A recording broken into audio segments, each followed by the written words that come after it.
वो तो क्षिप्रा है ना, ये ज्वर नाशनी है। क्षिप्रा में स्नान करने से बुखार नहीं आती। ये क्षिप्रा में जल है, इससे बुखार नहीं आती। ज्वर नाशनी, इसको ज्वर नाशनी भी कहा है। क्षिप्रा में स्नान करने आदमी को बुखार नहीं आती है, इस बात का ध्यान रखना। और वो आदमी निरोगी होता है, क्योंकि क्षिप्रा के जल में वो ताकत है, क्षिप्रा के जल में वो ताकत है कि मैंने पिछली कथा में कहा था, जब भगवान शिव सबसे पहले उज्जैन आए, इसी महाकाल में आकर तो उन्होंने वो अपना कपाल फेंका था। कपाल यही गिराया था सबसे पहले महाकाल। ये 12-16 किलोमीटर का एरिया ही महाकाल वन है। जो भगवान शिव सबसे पहले उज्जैनी आए थे, जब आए तो अपना कपाल गिराया। तो वो यहाँ पर भगवान शिव की पूजा किसने की सबसे पहले पता है? लताओं ने, पताओं ने, वृक्षों ने भगवान की पूजा की। भगवान शिव पर पुष्प वृष्टि की। भगवान शिव प्रसन्न हो गए तो भगवान ने कहा, मांगो क्या चाहते हो कि आप सदा सदा के लिए यहाँ रह जाओ, इस महाकाल वन में आप निवास करो। तो एक बार भगवान शिव भिक्षा मांगने के लिए गए थे। कहां पर? नागलोक में, नागों के पास। पाताल से नीचे है नागलोक, वहां गए थे। तो जाकर देखा कि भगवान शिव को किसी ने भिक्षा नहीं दी। सब ने अपने घर पर दरवाजे बंद कर लिए, किसी ने शिव को भिक्षा नहीं दी।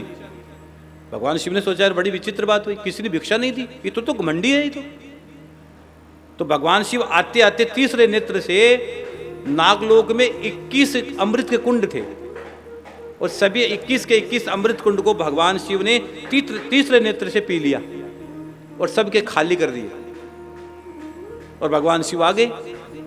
अब भगवान शिव जब यहाँ आ गए तो पीछे से हल्ला मचा कि नागलोक के अमृत को कौन खाली कर किया, कौन पी गया, किसने अमृत को पिया। पता किया कि अमृत के बगैर हमारे नाग को, हम लोगों का गुजारा कैसे होगा। तो सब के सब भगवान ब्रह्मा जी के पास गए और सब ने भगवान विष्णु का ध्यान किया। तो भगवान विष्णु ने कहा कि सुनो, आपके यहाँ भगवान शिव आए थे और तूने भिक्षा नहीं दी, इसलिए भगवान शिव तीसरे नेत्र से सबका सब पी गए। अच्छा, तो अब क्या करें कि भगवान शिव की शरण में जाओ। और शिव कहाँ मिलेंगे? क्षिप्रा के तट पर।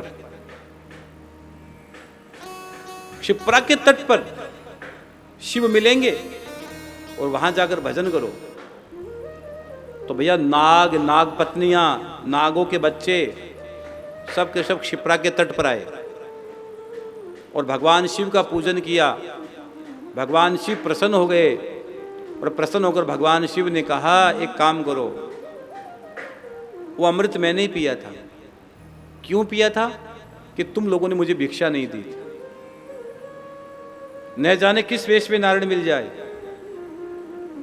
कबीरा इस संसार में सबसे मिलिए धाय, न जाने किस वेश में नारायण मिल जाए।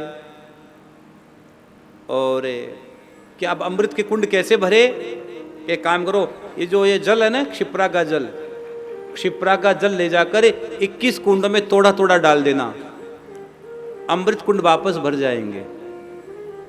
और जब नागों ने यहां से पानी उठाया, क्षिप्रा का जल लिया और जल ले जाकर उन्होंने जैसे नाग नोक में उस 21 कुंडों में डाला, सभी के सभी अमृत कुंड वापस भर गए।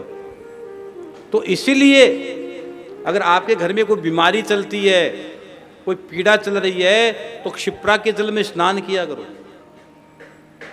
बहुत अद्भुत जगह क्षिप्रा, क्षिप्रा का जल।